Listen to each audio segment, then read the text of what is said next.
It's been a tumultuous initiation to politics for Mark Carney. We hear from the Prime Minister on the battles that lay ahead in 2026. I'm Ben Mulrooney. The West Block starts right now.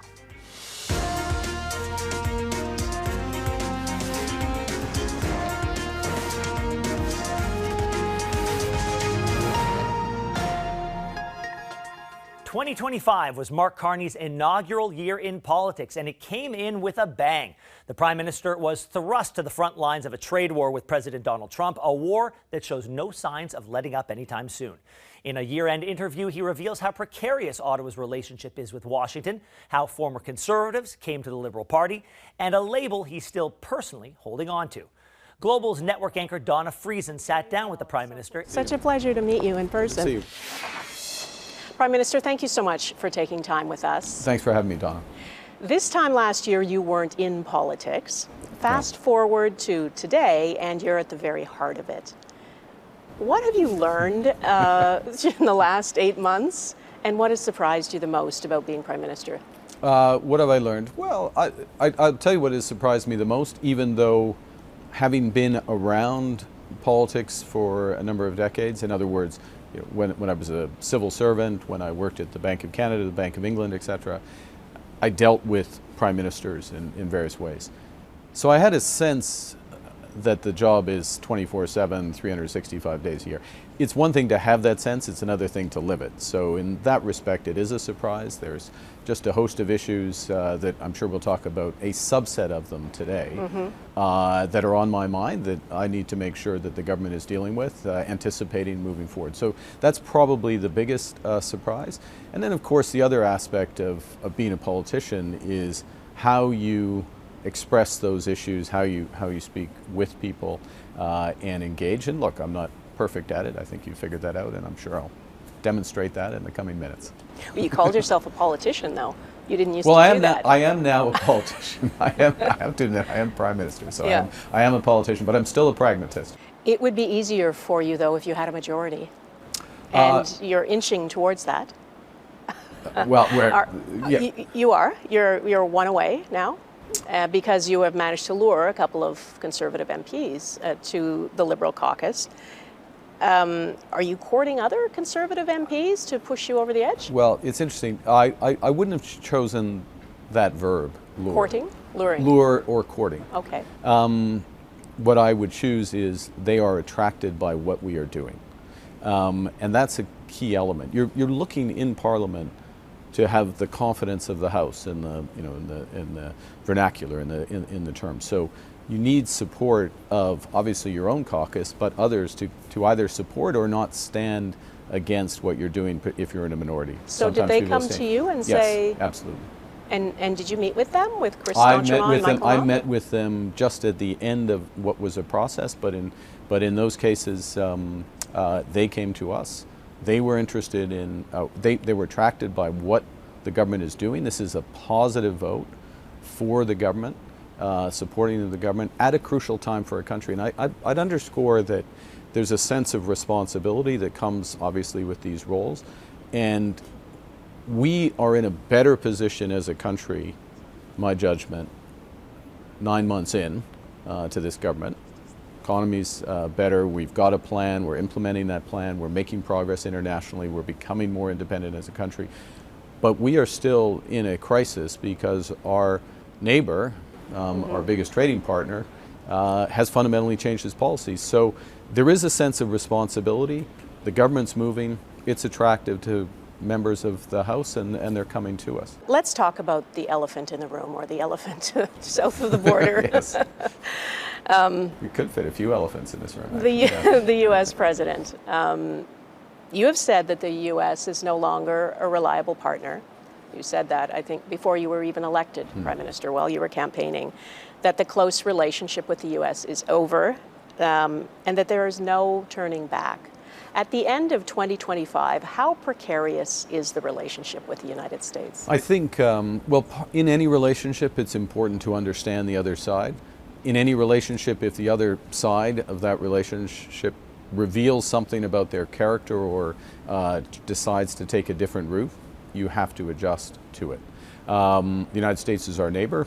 We have to adjust to the U.S. Pursuing a more explicit America First policy, a more transactional policy, a very transactional policy, not just more, a very transactional policy in economic affairs, a desire for us and other NATO partners to shoulder more of the responsibility of protecting our countries and NATO as a whole.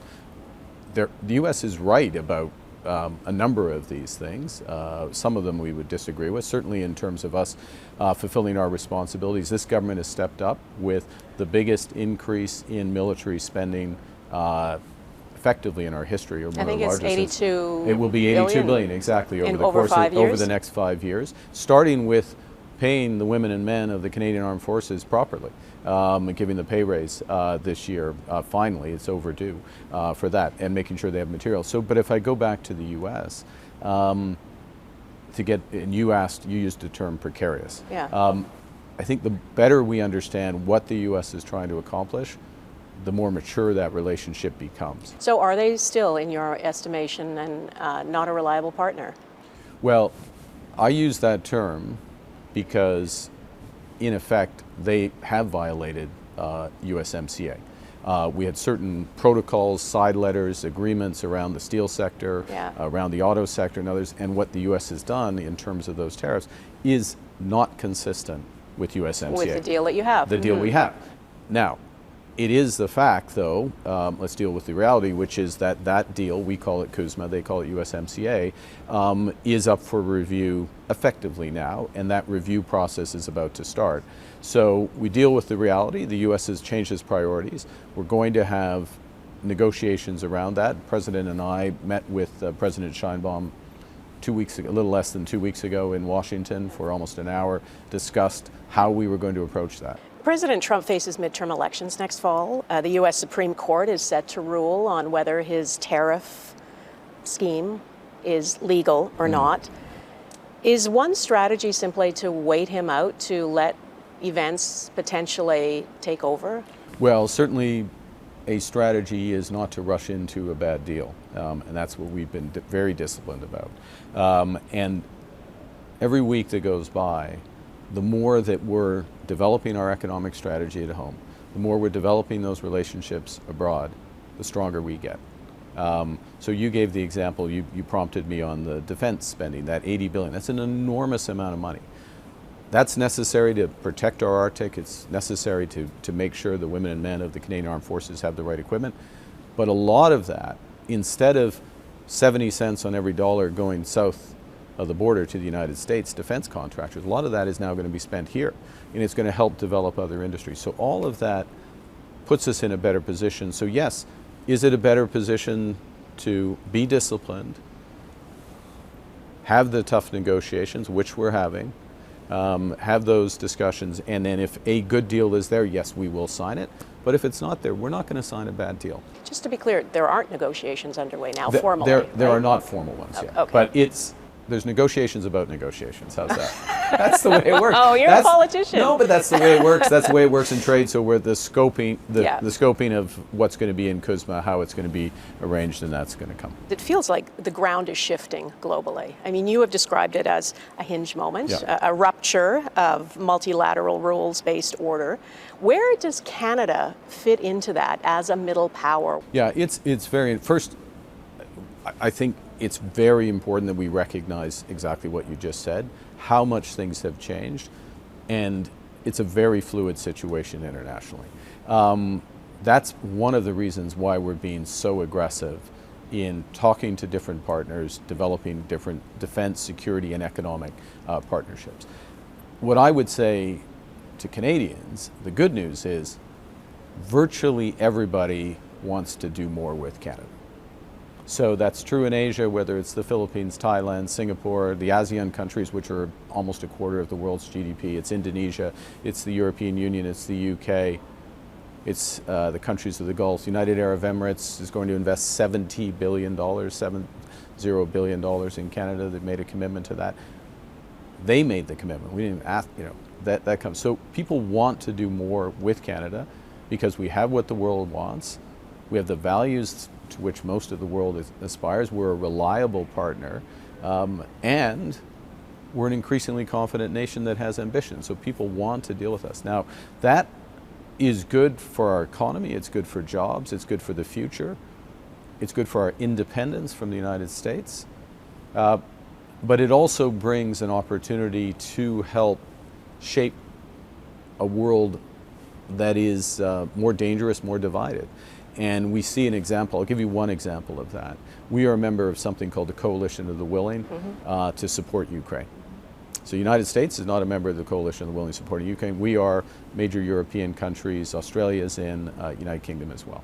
So we're helping to shape, to create the possibility of a lasting peace there through security guarantees and other support. And that type of coalitions, different countries coming together on different issues, I think we're going to see more of that. Canada, with the right values and with influence because of we have what the world wants, I think we can play an important role there.